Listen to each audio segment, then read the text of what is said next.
दोस्तों, मैं हूं श्याम भाटिया और आप सभी का स्वागत करता हूं ये अकेडमी 123 पर।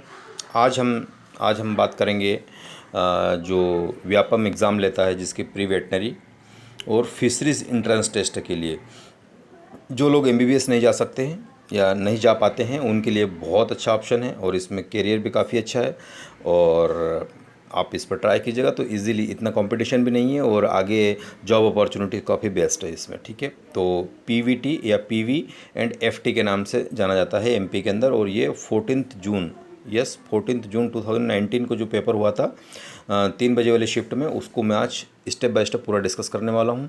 तो आप इस वीडियो को बिल्कुल स्किप न करें, नहीं तो हर एक क्वेश्चन से जो रिलेटेड इन्फॉर्मेशन है वो आप तक नहीं पहुंच पाएगी और आप इसको सॉल्व करने के बाद आपको एक आइडिया लग जाएगा कि क्वेश्चन पेपर कैसा आता है और आपको उन क्वेश्चन पेपर को कैसे अटेम्प्ट करना है और आपको बचे हुए टाइम में कैसे फास्ट तैयारी करनी है। ठीक है, तो पीवीटी का एग्ज़ाम जस्ट आने वाला है ना, तो आप इस पर थोड़ा सा ध्यान दें और समझें इस बात को। और ये प्री वेटनरी टेस्ट और फिशरीज़ इंट्रांस टेस्ट है जो कि बहुत अच्छा ऑप्शन है, व्यापम ही इसको लेता है एमपी में। तो मैं चलो इसके बारे में थोड़ा सा समझाता हूँ। पहला क्वेश्चन आपके सामने आ रहा है।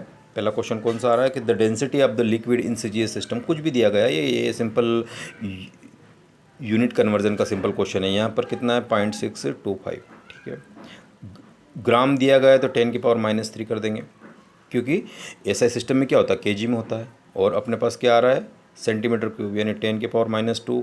मीटर को सेंटीमीटर को मीटर में कन्वर्ट करने के लिए that is again power cube. ठीक है, तो ये कितना हो जाएगा 0.62 पावर। तो मैं इसको यहाँ से आपके सामने कितना कर सकता हूँ, यहाँ लिख लेता हूँ, जगह कम है तो 0.6 पावर टू 10⁻³ तो ऊपर था इसे, ये कितना हो जाएगा 10⁻6। ये ऊपर जाएगा तो कितना होगा -3 हट जाएगा तो यहाँ कर देता हूँ तो 0.625 इंटू 10⁻+3 हो जाएगा। तो ये इसका मल्टीप्लाई होके एक ये हो जाएगा 0.65 मतलब 0.6525 इंटू 10⁻3। तो ये 625 हो गया, सिंपल है ना। ये क्या हो जाएगा केजी पर मीटर क्यूब, ये 625 केजी पर मीटर क्यूब। आप इजीली इसको कर सकते हो, है ना। यूनिट एंड कन्वर्जन का क्वेश्चन नेक्स्ट लेता हूँ मैं। अच्छा क्वेश्चन है ये भी, मतलब सिंपल फार्मूला बेस से कुछ नहीं। तो जो फोर्स होता है ना, ये मास मान लो कि m1 मास है, ये m2 मास है। ठीक है, इन दोनों के बीच में अगर डिस्टेंस आ रहे तो जो फोर्स अप्लाई होगा वो आपके पास क्या हो जाता है कैपिटल जी और या यम मत भी लिखो तो कोई दिक्कत नहीं क्योंकि मैंने प्रोपोर्शनलिटी का साइन लगाया हुआ है। ठीक है, ये हटाएंगे तो कैपिटल जी आ जाएगा, R² होता है। तो एफ सभी कांस्टेंट है तो 1/r कर सकता हूँ मैं। R², मतलब जो फोर्स अप्लाइड होगा दो टेरेस्ट्रियल बॉडी के बीच में, उनके बीच का जो डिस्टेंस होगा वो स्क्वेयर ऑफ इन्वर्सली प्रोपोर्शनल होगा। ठीक है, तो अगर मैं पहली बात करूँ तो पहला वाला जो फोर्स होगा डायरेक्टली प्रोपोर्शनल 1/RS² होगा और F2 होगा 1/ कितना इंक्रीज़ कर दिया R+D। तो ये कितना हो जाएगा R+D का स्क्वायर। सिंपल अगर अपन बात करें तो पहला वाला फोर्स जो होगा डायरेक्टली प्रोपोर्शनल 1/R² हो जाएगा और F2 जो होगा 1/R+D का स्क्वायर हो जाएगा। तो यहाँ पर रेशियो पूछा गया F1 F2 का,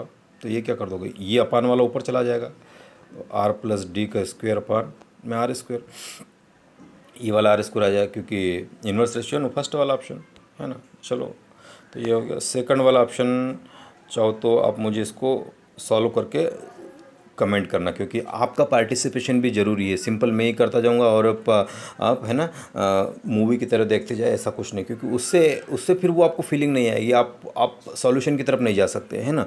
बस सुनते रहोगे और चले जाओगे। तो आप जब पार्टिसिपेट करोगे इस एक्टिविटीज़ में तो मैं इसका कंसेप्ट समझा देता हूँ, बाकी आपको सॉल्व करके इसको सिंपल कमेंट करना है। नहीं आया कमेंट में तो मैं इसका, अगर ज़्यादा कमेंट इसका आने लगे तो मैं इसको सॉल्व करके वहीं पेस्ट करूँगा, है ना, ताकि ज़्यादा बेस्ट रहे, क्योंकि आपका पार्टिसिपेशन चाहता हूँ। अगर वो नहीं हुआ तो फिर वीडियो देखने का मतलब नहीं, इसको स्किप करके चले जाइएगा क्योंकि ये चीज़ें वो है क्योंकि अपन ने पहले इसके लिए कोई मेहनत नहीं करी हुई है ना। तो यहाँ पर अपन करें तो ज़्यादा बेस्ट करें। ठीक है, तो ये यंग मॉडुलस क्या होता है, स्ट्रेस अपान स्ट्रेन होता है। ठीक है, ये आपको याद हो, और स्ट्रेस अपान स्ट्रेन जैसे सभी को पता है। तो ये वाला फार्मूला लगाना, स्ट्रेस mg कितना है, mg दिया गया है इसमें। ठीक है, मास दिया गया है तो जी की वैल्यू 10 ले लीजिएगा, एम जी क्या होगा डाउनवर्ड, उसकी वजह से कितना एक्सपेंशन हो रहा है और परसेंटेज एक्सपेंशन। जैसे मान लो कि मुझे एक्स परसेंटेज, तो x1 माइनस x2 और x1 पे परसेंटेज निकालना तो x1 इंटू 100 कर दीजिए, तो यहाँ से परसेंटेज आ जाएगा। तो ये आंसर है। आंसर के पीछे मत जाइए, आंसर तो कहीं मिल जाए एग्जाम में। आंसर बेस्ड क्वेश्चन करना है तो क्या करना होगा, आपको उसका प्रोसेस पता होना चाहिए ना, तभी जाके। अगर आपको यहाँ दिख भी रहा और आप तसल्ली के लिए ये कर भी ले तो वो बात नहीं है यार। मैं मेथड बता रहा हूँ, है ना। ये अगर हुआ तो ठीक है, नहीं तो मैं कमेंट बॉक्स में इसका जवाब दूंगा। आपका पार्टिसिपेशन इसमें चाहता हूँ। मैंने कह भी दिया कि young modulus stress upon strain से सिंपल हो जाएगा। उसके अंदर जो डाउनवर्ड एम जी है वो लगा लीजिएगा फोर्स, दैट्स ऑल। और फोर्स क्या होता है, फोर्स पर यूनिट लेंथ क्या होता है, प्रेशर, ठीक है। Force upon area pressure, force upon volume area pressure, तो वो सारी चीज़ में करनी है ना। कैसे करना क्या नहीं करना ये थोड़ा सा आपको ध्यान रखना। प्रेशर कुकर वाला लड्डू क्वेश्चन है ना, कुछ है ही नहीं इसमें। इसमें क्या होता है, elevation of the boiling point, याद आया राउट लॉ से क्या होता है, एलिवेशन हो जाता है, तो ये इंक्रीज्ड वाला क्वेश्चन जाएगा, ठीक है। आगे बढ़ता हूँ दोस्तों। यहाँ पर दो क्वेश्चन, ये थोड़ा सा अच्छा है, प्रोजेक्टाइल मोशन का है, प्रक्षेप्य गति का है ना। तो जो मैक्सिमम हाइट अपन गेन करते हैं वो होती है आपके पास वर्टिकल कंपोनेंट, एक ये कंपोनेंट होता है, एक ये कंपोनेंट होता है। ऐसे अपन ने अगर इसको प्रोजेक्ट किया तो ये थीटा एंगल, और ये कितना होता है यू अगर इनिशियल वेलोसिटी से मैंने इसको प्रोजेक्ट किया, यानी फेंका या प्रक्षेप किया, हिंदी में जो भी कहना चाहो, तो ये यू बोल दो इसको, सिंपल यू बोला तो ये कितना होगा, यू कॉस थीटा होगा, और ये अबव होगा यू साइन थीटा। तो जो मुझे वेलोसिटी गेन होगी, जो मैक्सिमम हाइट गेन होगी वो वर्टिकल वेलोसिटी की वजह से गेन होगी, इसमें तो कोई एक्सेलरेशन हो नहीं रहा। तो ये जब जाने में जितना टाइम लगता है, आने में जितना टाइम लगता है, दैट इज़ क्या, टाइम पीरियड हो जाता है, ठीक है। और वही टाइम पीरियड में इसने क्या करा होगा, हाइट गेन की होगी, है ना, तो उसका हाफ कर लेंगे अपन। तो इसको जाने में initial velocity you sine theta थी, और फाइनल वेलोसिटी इसकी क्या होगी, तो जो थर्ड इक्वेशन है हमारा कौन सा वाला, v square is equal to u square, और अपोजिट डायरेक्शन में जा रही तो -2GS, और वहाँ से S यानी हाइट निकाल लेना, और वो आप कर लेना। और वो क्या होता है, यू साइन थीटा, है ना, स्क्वायर में लगेगा, अपान 2G कर लेना। तो अगर मैं एज को डायरेक्टली प्रोपोर्शनल करूँ तो सब हटा पुटू के, तो ये क्या हो जाएगा, साइन थीटा का स्क्वायर होता है ना, यानी एंगल का स्क्वायर, और यहीं मुझे एंगल का स्क्वायर भी दिया गया है। चलो कर लेते हैं। अब अगर मैं H1 बोलता हूँ आपको, साइन थीटा साइन 30 डिग्री का स्क्वायर, और दूसरी वाली हाइट कैसे गेन करी होगी इसने, बोलो, साइन 60 डिग्री, साइन 60 डिग्री का स्क्वायर। अब इसको डिवाइड कर दीजिए तो क्या आ जाएगा, H1 अपान H2 कितना आ जाएगा, ये तो होगा 1/2 का स्क्वायर, बोलो यस और नो। और ये कितना हो जाएगा, साइन 60 की वैल्यू √3/2 का स्क्वायर। तो ये कितना हो जाएगा, ये 4 से 4 कट जाएगा, ऊपर में गया। ये भी सॉल्व करूँ क्या, चलो कर देता हूँ। 1/4 इंटू 4 अपान √3 का स्क्वायर 3, ये 3 से 3 का, तो कितना बचा 1/3, यानी 1:3 आपके पास है। कौन सा ऑप्शन है 1:3, पहला ही वाला ऑप्शन है, ठीक है। तो ऐसे करना है आपको, ईजी है। ये फैक्चुअल क्वेश्चन है, तथ्यात्मक है। ट्रांसड्यूसर क्या करता है, एनर्जी कन्वर्टर होता है, कितनी बार अपन ने बात पढ़ी, 2। ये भी सिंपल क्वेश्चन है, दो सुसंगत या यूँ कह के दो कोहेरेंट का अर्थ क्या होता है कि कोहेरेंट किसको बोलते हैं अपन, कोहेरेंट मतलब लगभग एक जैसी चीज़ें, जिनका फेस डिफरेंस, जिनका पाथ डिफरेंस, और जो फ्रीक्वेंसी, ये बहुत सारी चीज़ें उनकी लगभग सिमिलर हो या कांस्टेंट हो या एक जैसी हो। और ये यंग डबल स्लिट में अपन ने किया था कि जैसे मान लो कि ये 2 स्लिट है और यहाँ पर अपन ने ये करा, तो ये कहीं ना कहीं पर्दे पर जाकर मिलता है ना। अगर मैं यहाँ से करूँ तो ये स्मॉल डी हो गया और इनके बीच का कैपिटल डी हो गया। और यहाँ से जो दूरी होती है ब्राइट झालर या फ्रिंज की, वो कितनी होती है, वाई। अगर ब्राइट की बात करूँ तो वो n लैम्बडा होती है ना। अगर मैं डार्क की बात करूँ तो वो क्या होती है, सिंपल n+1/2, और ये सिंपल लैम्बडा कर दीजिए आप इसको, है ना, तो 2n + λ/2 हो जाएगा।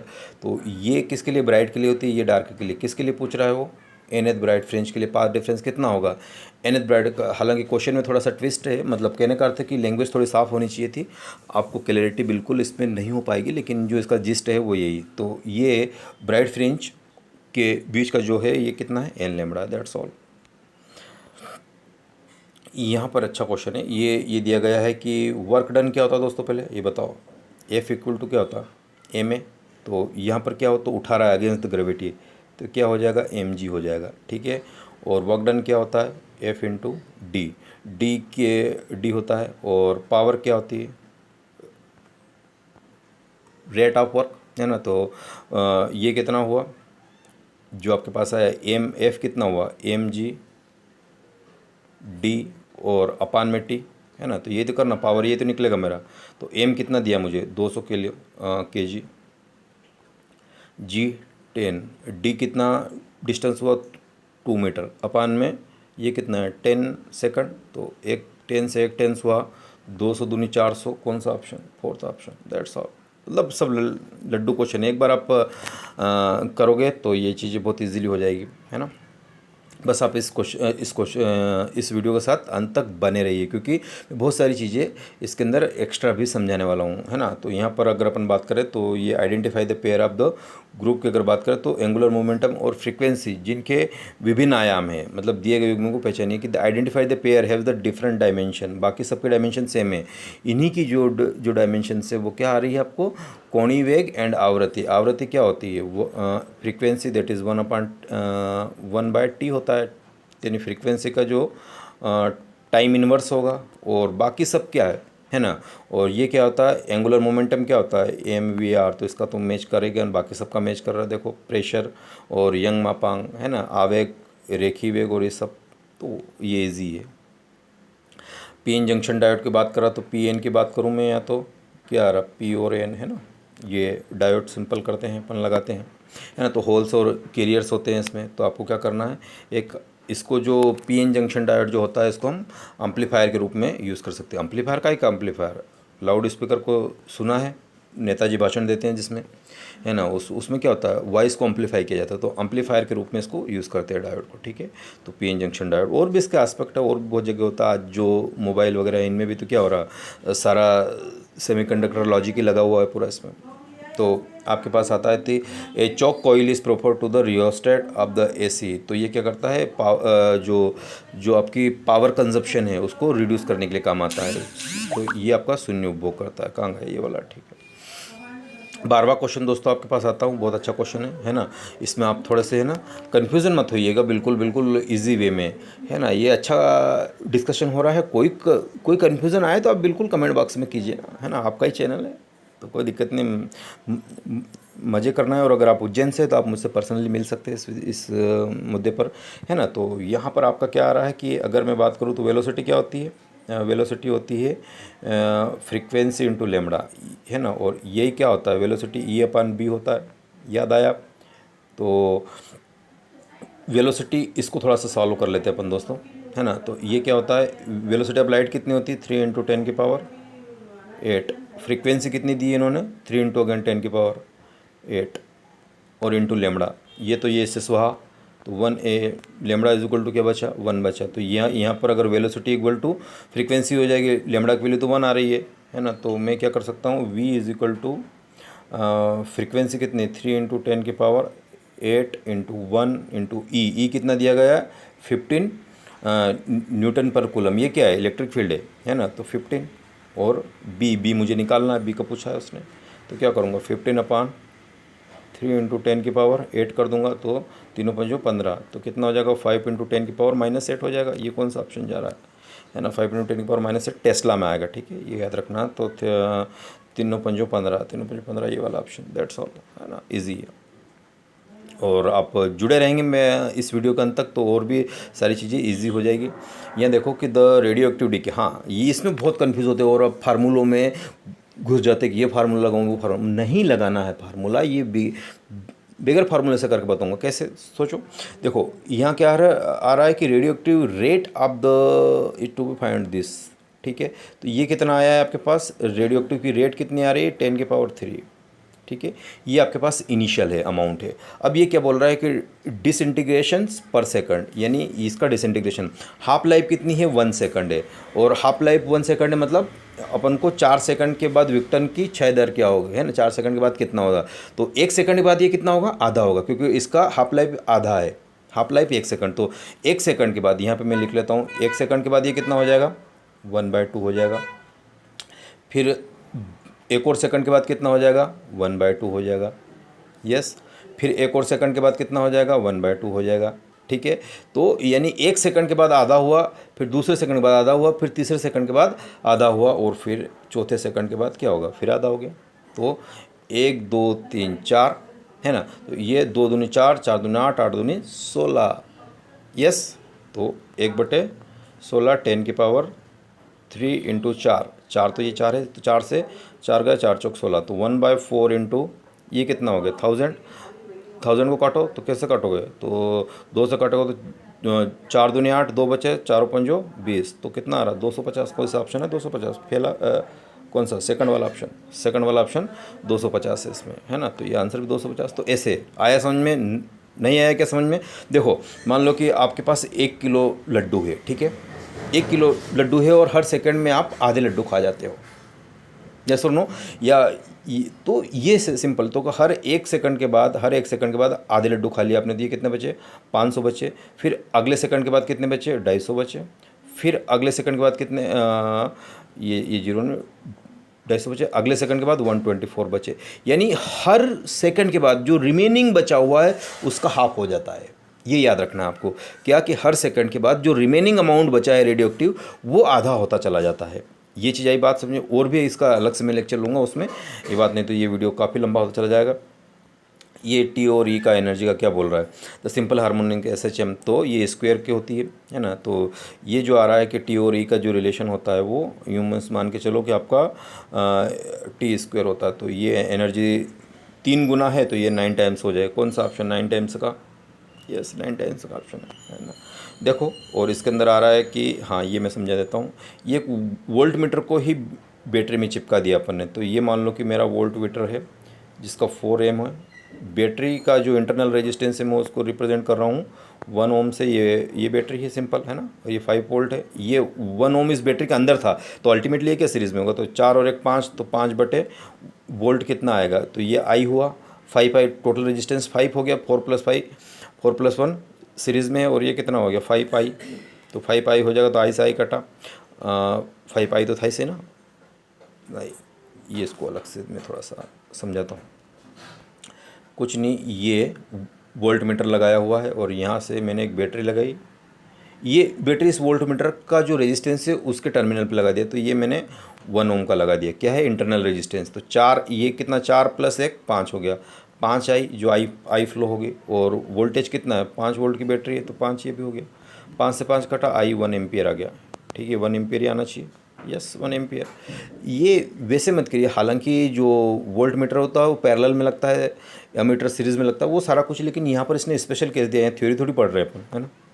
और ये भी स्क्वायर में ही होता है, इन्वर्स ऑफ द स्क्वायर। जो फोर्स होता है वो क्या होता है 1/r² होता है। रखो इसकी वैल्यू, तो 1 डायरेक्टली प्रोपोर्शनल कितना है 1/1 कितना है 3r/2, और ये r² तो r² से कट जाएगा 3r/2, और ये ऊपर जाएगा तो 4/9 हो जाएगा। 4/9 का सारा फैक्टर, 4/9 का सारा फैक्टर कहाँ गया, पहले वाला। That's all.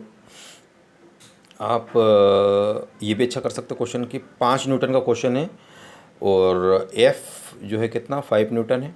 तो बल के प्रभाव में 12 मीटर दूरी तय करता है। तो वर्क डन कितना होता है F × D होता है। तो F मेरे पास आया 5 न्यूटन का, 12 मीटर दूरी तय करता है ना। और किया गया कार्य कितना है 30 जूल है। दैट्स ऑल, 30 जूल है। तो विस्थापन, अब F × D क्या था बोलो, डॉट प्रोडक्ट। तो यहाँ पर क्या आएगा cos थीटा आएगा, क्योंकि F × D को जब डॉट प्रोडक्ट को रिमूव करोगे तो यह cos थीटा लग ही रहा है ना। cos थीटा साइन इसके साथ मल्टीप्लाई में लग रहा है। तो ये 30 बटे कितना करने वाला हूँ 12 पंजो 60 इज इक्वल टू कितना बचेगा cos थीटा। तो 30 दूनी 60, तो ये कितना हो जाएगा 1/2 करेक्ट आंसर। और cos थीटा 1/2 कितना होता है 60 डिग्री। कन्फ्यूज़ नहीं होना है कि 1/2 तो 30 डिग्री, वो साइन का होता है ना। जल्दी जल्दी में वो कर दिया, तो इसमें गलत आंसर भी दिया गया है 30 डिग्री, है ना। तो ध्यान रहे। तो cos 30 कितना होता, सॉरी cos 60 कितना होता है 1/2 होता है। साइन का उल्टा होता है, साइन 30 1/2 होता है, तो ये उल्टा। तो ये वाला आपको करना है 60 डिग्री, ठीक है 60 डिग्री। तो ये एक्चुअल आंसर 60 डिग्री आपका। चलो आगे बढ़ो। ये मैं आपके लिए अगेन छोड़ता हूँ, समझा देता हूँ। इसका कुछ मीन होता जो होता है, ये आप या तो ए कॉस थीटा ले लीजिएगा, ठीक है। और इसको करने के बाद एक बार डिफ्रेंशिएट करेंगे dx/dt, तो यहाँ पर ओमेगा होगा ना, ओमेगा टी, तो ये ए ओमेगा हो जाएगा। और इसको बैलेंस करके ये ओमेगा क्या है, वेलोसिटी, ये किससे बैलेंस हो रही है, एक्सिलरेशन से। Velocity is equal to the acceleration. Acceleration क्या हो जाएगा इसका, अगेन dv/dt, तो जो ये था ये ए ओमेगा स्क्वायर हो जाएगा, है ना। तो इससे इसको बैलेंस करना है ना, सिंपल बैलेंस करना है, कोई उसके अंदर ज़्यादा नहीं। तो वो साइन कास का फिर यहाँ पर एक वैल्यूज़ निकल कर आएगी। अगर ये इससे बैलेंस हुआ तो ए ओमेगा से कट जाएगा। ये बहुत सारी चीज़ें हैं। तो ये मैंने कुछ क्लू दिया है, एग्जैक्ट नहीं है लेकिन थोड़ा सा मैंने आइडिया दिया है। अब आपको करना है इसको आगे, है ना। और वीडियो इसका काफ़ी लंबा होता चला जा रहा है। तो इसमें अगर बात करें अपन, तो यहाँ देख पाते हो आपकी 60 डिग्री घुमाने के लिए कितना, तो इसका आंसर √3 ओमेगा टी, है ना। और ये एक और क्वेश्चन मैं समझा देता हूँ। तो ये कितना होता है, Q इक्वल टू क्या होता है दोस्तों, CV होता है, CV, है ना। तो यहाँ पर अगर मैं वोल्टेज की बात करूँ तो क्या हो जाएगा, Q/C हो जाएगी, या V डायरेक्टली प्रोपोर्शनल कैसा हो जाएगा, 1/C। और C इज इक्वल टू क्या होता है, एप्सिलॉन A/d पैरेलल कैपेसिटर में। और अगर कोई इंडक्टर में उसके अंदर नहीं, ये तो गोलाकार वाला है, वो उसका नेक्स्ट वाला। तो आप पैरेलल नहीं, ये जो बोल रहा है स्फेरिकल जो कैपेसिटर है। तो ये फार्मूला बेस है, सिंपल फार्मूला जो ये ए और बी का करके अपन नहीं निकालते। ये कुछ ऐसा है, देखो ये ऐसे लिया, ये यहाँ से लिया, ये यहाँ से, और ये वाला याद आया पूरा डायग्राम, ये वाला। तो ये इनर रेडियस बी होती थी, ये ए होती थी, इसके ऊपर निकालते, पूरा फार्मूला बेस्ड है। तो एक बार आप इसको सॉल्व कीजिएगा। और ये मैंने नीचे वाला जो कर रहा हूँ मैं अभी, तो नीचे वाला समझा देता हूँ कि क्या आंसर आएगा इसका। तो C इज इक्वल टू वही वाला था, C इज इक्वल टू क्या होता है, Q इक्वल टू CV होता है ना, Q इक्वल टू CV होता है। अब C इज इक्वल टू क्या होता है, एप्सिलॉन/AD।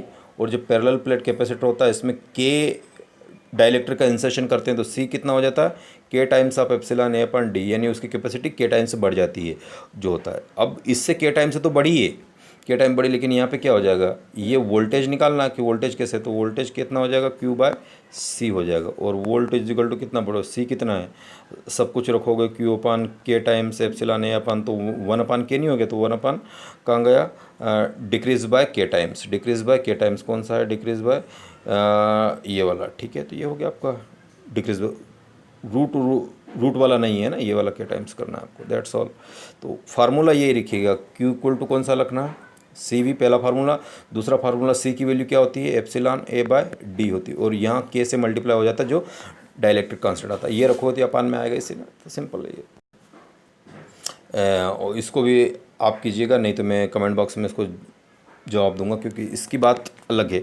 कोई दिक्कत नहीं, सिर्फ फार्मूला बेस है। फार्मूला अगर याद होगा तो इसके माध्यम से आप क्या फार्मूला याद कर लोगे, इसलिए मैं ये आपको दे रहा हूँ, है ना। और उसके बाद आपके पास यहाँ पर आता है कि देखो ये क्वेश्चंस क्या दे रहा है, कुछ दे रहा है आपको, है ना, कि 150 ग्राम मूव कर रहा है ना। ग्राम की मतलब 10⁻³ kg में कन्वर्ट करेंगे तो, है ना। स्पीड ऑफ 20 मीटर, तो वो क्या होता है, F/v, यूँ भी मान के चलिए। और जो इम्पल्स जिसको हम बोलते हैं, तो जो हो जाती है, तो खिलाड़ी अपने हाथों पर the moving with the speed of 20 metre, the catching process, है ना, ΔT, F/ΔT। तो आप क्या करोगे, M, ये 0.6, तो इम्पल्स के बारे में बात कर रहा हूँ, ठीक है। तो अगर मैं यहाँ से अपने पास से इसको निकालूँ, तो पहली बात तो मैंने इस मास को कन्वर्ट किया, तो ये कितना हो गया, जो भी हो गया ये हो गया, M है, मतलब सिंपल है ना, M और V। तो क्या हो जाता है, M और V, ये क्या हो जाएगा, मोमेंटम हो जाएगा। और ये किससे, इम्पल्स से बैलेंस कर दूंगा, F/t से, ठीक है। तो ये मेरे पास F निकल जाएगा। M/v कितना है, M अगर 10⁻³ आ गया आपके पास। ये क्या, मास और वेलोसिटी कितनी दी गई है, 20 दी गई है। और F मुझे निकालना है। और ये 0.1 मतलब है 1/10, 0.1 मतलब 1/10। अब इसको मल्टीप्लाई करो तो ये कितना हो जाएगा, 200, है ना। 200 हो गया, तो 2 जीरो और एक की 3 जीरो, तो सब कुछ कट जाएगा। और कैसे करेगा, तो 1 जीरो, या सिंपल मल्टीप्लाई कर दो यार, क्या करना है, 150 × 20 × 10 × 10 की पावर कितना आ रहा, -3, 10 की पावर -3, तो 1 2 तीनों और तीनों जीरो इससे स्वाहा हो गए, ठीक है। माइनस में तो 15 दूनी 30, कौन सा ऑप्शन जा रहा है? 30 न्यूटन, यस वाला सेकंड ऑप्शन। सिंपल सा, ये वाली लाइन याद रखना, अप्रोच ये रखना, जो जो मोमेंटम है it will balance bye impulse, और इम्पल्स होता है F×T, यानी एक फोर्स जितने टाइम के लिए लगाया जाता है वो, ठीक है। अब यहाँ पर आ रहा है, ये भी एक अच्छा क्वेश्चन है ना, कि 60 कोण वाला एक प्रिज्म तरल में डूब जाता है, या कि एक glass prism 60 emerge in a liquid, the angle of minimum deviation of the light is passing through the prism is that. तो ये आपको निकालना है, कैसे निकालना है? वैल्यू जो फार्मूला दिया जाता है उसके बेस पर। और ये वाला मैं क्वेश्चन समझाता हूँ, क्योंकि सारे क्वेश्चन इतने टाइम में है ना, 25 मिनट तो हो ही गए दोस्तों अभी तक। अगर आप रुके हुए हैं तो आप बहुत ही अच्छे पढ़ने वाले हैं, आप एग्ज़ाम निकालने की योग्यता रखते हैं, ठीक है। तो थोड़ा सा इसको बड़ा करें। और ये क्या बोल रहा है कि व्हीट स्टोन ये कितना है? 4 है ना, या तो इनका अपोजिट में मल्टीप्लाई कर दो, या 4/6 इज इक्वल टू कितना हो जाएगा? 6/10 प्लस कितना पैरेलल में होगा, तो मान लो कि 1 से उसका, तो 10 + 1 मान लेता हूँ मैं। यस और नो, यही तो करना है मुझे। यहाँ पर एक पैरेलल में रेजिस्टेंस लगा दिया जाए जिसका रेजिस्टेंस सपोज कि 1 से, यही तो बोल रहा है क्वेश्चन में। समानांतर CD के समानांतर कौन सा प्रतिरोध जोड़ा जाना ताकि सेतु संतुलित हो जाए? तो ये क्या, ये तो दोनों पैरेलल में होगा, तो पैरेलल के लिए ये वाला फार्मूला। काटो को, कुछ कट रहा है, नहीं भी कटा तभी अभी रहने दो। तो 4 × 10x/10 + x is equal to 6 6 36, ये इधर मल्टीप्लाई, ये इधर मल्टीप्लाई, कुछ कट रहा है? यस 36 कट रहा है, 4 9 की 36, यस 4 9 36। तो ये 10x इधर ही रहने दो, ये 10x इधर ही रहा, इधर 90 + 9x, ठीक है। तो ये 10x और ये 9x हटा, तो सिर्फ 10 में से 9, तो x equal to 90, x equal to 90 होगा। कौन सा ऑप्शन जा रहा है? ये वाला सेकंड वाला, 10 = 90।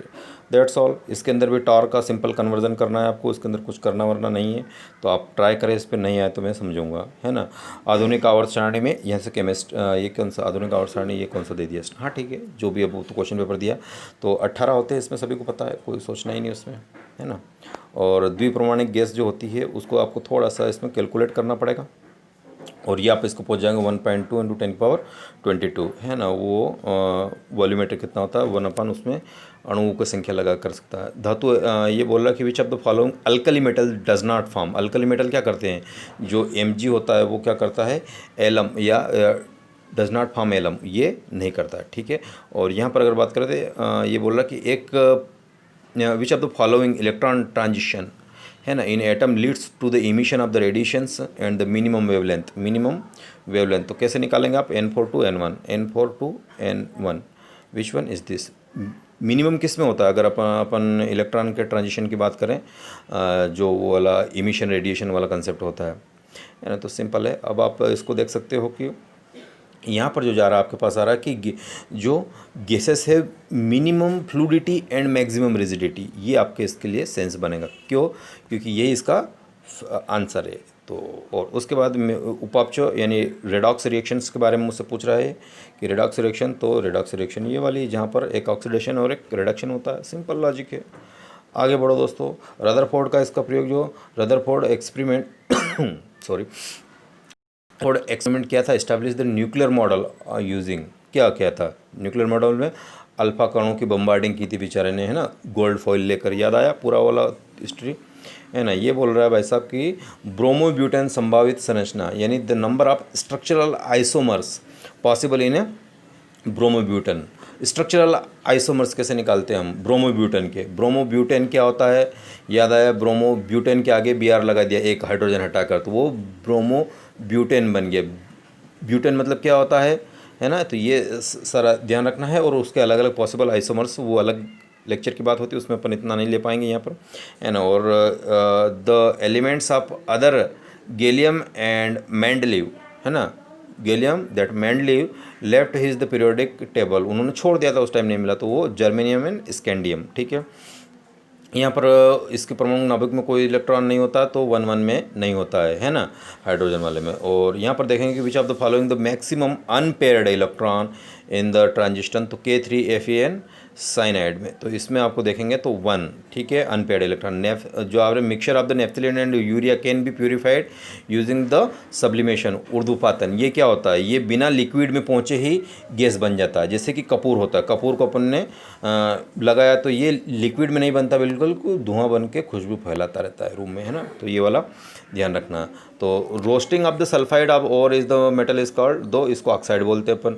यहाँ पर आया है कि सॉलिड AB है द NaCl स्ट्रक्चर। ये सॉलिड स्टेट का क्वेश्चन है, मैं समझा देता हूँ, बाकी नहीं तो इसको कमेंट करना, मैं वहाँ भी समझा दूँ। देखो ये सॉलिड स्टेट की वीडियो लंबा हो रहा है लेकिन कुछ सीख रहे हैं आप, ठीक है। तो यहाँ पर मैं कह सकता हूँ कि ये A मेरे पास, ये उसने दे दी, कितनी दी आपको, तो ABCl संरचना के दहन की त्रिज्या 2 है, तो एनाइन की उसके अंदर। तो यहाँ में solid AB have the NaCl structure, NaCl and the radius of the cation is 100, then anion कितना होगा, तो आप इसको 241 से निकाल सकते हो उस स्ट्रक्चर फार्मूले से। यहाँ पर आप करेंगे, इसमें देखेंगे तो आप ये देख पाएंगे कि ये चीज़ें, तो इसका आंसर आपके पास है 1 solid and 2 types of the gases. Aluminium का जो रोस्टिंग होता है, मतलब करोजन होता है, वो कैसे होता है, तो वो होता है आपका formation of protective layer Al2O3 oxide बन जाता है उसका, ठीक है। और identify the polymer which is the condensations, तो ये होता है आपका ग्लिप्टल जो होता है वो ये काम करता है। और इसमें which of the following statement is incorrect regarding to the carbohydrates, कौन सा वाला है इसमें, तो इसमें आपका है fructose does not reduce the Fehling and Tollens reagent, ठीक है। और यहाँ पर आ रहा है आपके पास compound of the 4 carbon atoms of the ketonic group, तो इसमें आप करोगे तो ब्यूटानॉन आ जाएगा आपके पास। और ये भी सिंपल X1H2 को आपको ध्यान में रखना है, इसके बारे में यहाँ पे ये रखा तो ये काम बन जाएगा आपका, ठीक है। और उसके बाद नीचे अगर आप बनाते हैं तो देखिएगा कि व्हाट हैपन्स नीचे आ जाओ भाई, what happens when the solution of the acid mix with the, तो ऐसा कब होता है, जब temperature of the solution increase and formation of the takes place, है ना, साल्ट का फॉर्मेशन जब होता है तब। ये एक सिंपल रिएक्शन है, इस रिएक्शन को देखिएगा, इसमें OH एक क्या बोल रहा है इन द रिएक्शन, अभी X क्या है, X OH होगा, ठीक है। अब यहाँ पर अपन रखते हैं, तो देखो ये जो ऑर्डर रहेगा आपके पास 2-3-2-3 का रहेगा, 2-3-2-3 का रहेगा। इसमें कौन सा स्केटल, ये मीन्स का identify the number of moles of the reaction product in A given skeleton, ठीक है। और एक ग्राफ डायग्राम है जो कि अच्छा है। ग्राफ डायग्राम में क्या बोल रहा है कि which of the following in the ones radial probability की बात की जाए तो इसमें A वाला ग्राफ जाएगा, ये फिर टूटता जाता है ना। और यहाँ पर अगर मैं बात करूँ तो यहाँ से आपकी बॉटनी स्टार्ट होती है। बॉटनी के अंदर आप बोल रहे हो कि जो होता है सिंपल वाला लॉजिक, अगर अपन बात करें तो किसके बारे में, वायरस तो मेम्ब्रेन के बारे में होता है, मेम्ब्रेन होती है, उसकी प्रॉपर्टीज़ होती है ना, कोरोना वायरस चल रहा है, मेम्ब्रेन, मज़ा आ गया इसको तो, है ना। इसके लिए आपके पास यूकैरियोटिक सेल इसका रहेगा, क्योंकि what is the name of the cell which contain the membrane bound nuclei में आएगा। And the formula of the calculating the exponential growth, what will happen, that's all. Exponential growth मतलब V की power that's, है ना। अब आपको है कि which are the pollens again the majority of the atmosphere which will the 2 cells stage, okay. यहाँ पर आप करेंगे तो इसके अंदर आपका आएगा वर्नलाइजेशन, बसंतीकरण, ठीक है इसका। तो आप क्वेश्चन पढ़ लीजिए, इसका स्क्रीनशॉट ले लीजिए, ये क्वेश्चन पेपर चाहिए तो मैं आपको लिंक दे दूंगा, आप सिंपल उसको डाउनलोड कर लीजिए। एंड दिस प्लांट वगैरह वगैरह तो और 6 वाला है आपके पास, क्या आ रहा है कि ये आपको इसके लिए आएगा मल्टी कार्पेलरी एपोकार्पस ओवरी, जिसके बारे में अपन बात कर रहे हैं, ठीक है। और यहाँ पर आ रहा है 7th क्वेश्चन, तो the amount of the present in the use plant, तो ये क्या आएगा, क्रेस्कार्ड इसका आंसर है। Identify the phylum and kingdom of without, तो ये प्रोफेरा, ठीक है इसका ऑप्शन। और एजियोस्पर्म की अगर बात करें अपन तो इसके लिए आएगा central cell and 2 nuclei, that's all. उसके बाद आपके पास आता है कि which of the following is not the compound conjugated, तो अब 11th वाले का आंसर लगे वैक्सेस या मोम जो भी होता है। और 12 में आ रहा है कि one of the following the categories is real existent, तो वो स्पीसीज रियल में एक स्पीसीज एग्जिस्ट। और ये जो दिया गया था which of the following is the not the correctly matched there, तो डार्विन ने थ्योरी ऑफ पेंजिनेसिस जो थी इन्होंने दी थी। और उसके बाद आपके पास आता है 2.5 and which of the present is the particle size in the central pollution board for responsible causing the greatest harm to human health, ये ध्यान रखना है आपको। Which of following is the correct matches, मिलान सही नहीं, तो आपके पास समाना में बबूल के पेड़ नहीं पाए जाते, वहाँ पे क्या होती है, सवाना में घास होती है, ठीक है, घास होती है। सवाना कहाँ है, याद रखिएगा, अफ्रीका के साइड। तो यहाँ पर अपन देखते हैं कि which among the following are the breeding does not follow, तो आपका का मोनेसियस इसका आंसर जाएगा आपके पास। And we are getting among the following amino acid, तो आपके पास सल्फर आ जाएगा। फिर आप शेट कहाँ चले गए अपन, चलो यहाँ पे आ जाते हैं मेनेसियस, और उसके बाद जो आ रहा है सल्फर, सल्फर के बाद आपके पास आ रहा है कि which of the following is not the bacteria classified prokaryotic, तो आपके पास आएगा स्पिंडल लाइक। फिर आपके पास आ रहा है कि which of the following fungi content the NM, और उसके बाद आपके पास आ रहा है कि विच ऑफ द आंसर वैसे दिया गया है इसमें, ये वाला आंसर आप इनसे मैच कर सकते हो, है ना, क्योंकि अब वीडियो काफ़ी लंबा हो रहा है, थोड़ा सा अपन फास्ट कर लेते हैं। और फैक्चुअल क्वेश्चन भी इनमें कोई समझाने वाला कोई फिजिक्स जैसा है नहीं, लॉजिक जो है वो है इसे। तो जो आंसर दिख रहा है इनका स्क्रीनशॉट लेते चले जाइएगा आप भी, है ना, तो आप उसको एक बार याद रख लीजिएगा। और which of the following proposed in the cell theory, तो ये आपके पास आएगा शेल्डनिंग, मतलब सेकंड ऑप्शन। और यहाँ पर आ रहा है कि which of mass of the emission of the in the stage of the implementation, तो ये आपके पास आएगा सिंस द अक्टूबर 2010 से आ रहा था, ठीक है। और यहाँ पर आ रहा है कि government of India has passed the water prevention of control, तो इसके लिए आपके पास आएगा 1974 में हुआ था, ठीक है। ये वाला जो एक्ट आया था 1974 में आया था। फिर लाइक द गिवन, तो इसके लिए इंसेक्ट, और अब आता है जूलॉजी का वाला पार्ट, है ना। तो इसमें लगभग 25 क्वेश्चन इसमें भी है, एपीकल्चर और ये सब कुछ आपको देखना है इसमें। आप देख सकते हैं, सेरिकल्चर हो गया, ये सारा जीवा, tongue muscle move under the control of hypoglossal, ठीक है। इसी प्रकार से आप ब्राउन शुगर का वैकल्पिक नाम क्या है, तो आप इसको बोल सकते हो हेरोइन, ठीक है। और उसके बाद आपके पास आता है 5 वाला क्वेश्चन कि चूज़ द बेस्ट, तो इसके लिए आप बोल सकते हो स्तरीकृत शल की उपकला, जिसको एपिकल बोलते हैं। और फाइब्रोजिन जो होता है, फाइब्रोइन और निम्न प्रोटीन होता है, तो ये सिल्क होता है। सिल्क के बाद मानव आनुवंशिकी का अध्ययन करेंगे, तो उसमें आलाप दिशा आ जाएगा ऊपर वाले। फिर आपके पास इसमें आ जाएगा थर्ड सेल, और ये करेक्ट आंसर दिया ही है। और मेलेडियन की अगर बात करें, मेंडेलियन जो as per the Mendelian explanation correct the control by discrete by the और ओकर स्पेयर, तो आपके पास फैक्टर्स आ जाएगा। इसी प्रकार से लीवर, इसी प्रकार से फिर मैं कहाँ चला गया, कुछ आगे चला गया, नहीं यहीं पर। तो अभी अपन एक्रियोटिक, ओके, बॉटनी नहीं, जूलॉजी पे थे ना अपन, चलो जूलॉजी पे कर लेते बात, ऊपर चला गया था, कोई बात नहीं। तो यहाँ से लीवर वाला क्वेश्चन आता है, तो इसका आंसर लीवर से 11th वाला आता है पॉलिटीन क्लोसोम। और ये फिर आपके पास 12वां क्वेश्चन विली, इसका आंसर है। 13 का आपके पास है ओसेटाइज, जिसको बोलते हैं मेंढक के अंडाणुओं के बारे में बात कर रहा है। और to reduce the temperature of inside, और इस प्रकार से आप इसका स्क्रीनशॉट लेते जाइएगा दोस्तों, है ना। और जीनस अगर आप इसको देखेंगे तो करेक्ट आंसर आप इसमें देख सकते हैं एनेडिलिन। और ये आपका बसंतीकरण, बहुत ऊपर चले गए अपन। चलो यहाँ फिर आ जाता है क्लासिफाइड हुआ। और 15 वाला क्वेश्चन है give the biological terms and परिस्थिति की आवास, इकोलॉजिकल नीचे बोला जाता है इसको। और give the term of evolution in the species of the, तो इसके लिए आपको एडेप्टिव रेडिएशन से इसका आंसर है। और इसका अगर मैं बात करूँ तो ऑस्टियोप्रोसिस जिसको बोला जाता है। और फाइट एंड फ्लाइट वाला कॉन्सेप्ट किसमें, फाइट एंड फ्लाइट वाली प्रक्रिया जो हार्मोन के कारण होती है, वो एंड्रेलिन हार्मोन के कारण होती है, ठीक है। और ये आता है आपका कार्पस लेडो, ये 19 का आंसर है। 20 का आंसर आपके पास आ रहा है कि प्रोड्यूस्ड बाय द मिजोडर्म, ठीक है। और उसके बाद आता है 21 आपके पास, ये आ रहा है स्टेसिस। और ये सब वही वाले क्वेश्चन है, आप इसको इजीली देख सकते हो। और 24-25 हो गया है ना। तो यहाँ पर लास्ट वाला फेलोपियन ट्यूब है, तो ये अपन ने कुछ लेने की कोशिश की। और अगर इसमें कुछ अच्छा लगा हो दोस्तों, तो शेयर जरूर करें, बाकी और लोगों को फ़ायदा हो। और आपका रिलेटेड कोई डाउट हो किसी भी क्वेश्चन में, तो कमेंट कीजिएगा, मैं वहाँ इसको इजीली आंसर दूंगा, क्योंकि वैसे वीडियो बहुत लंबा हो गया। थैंक यू, बाय बाय, मिलते हैं नेक्स्ट वीडियो।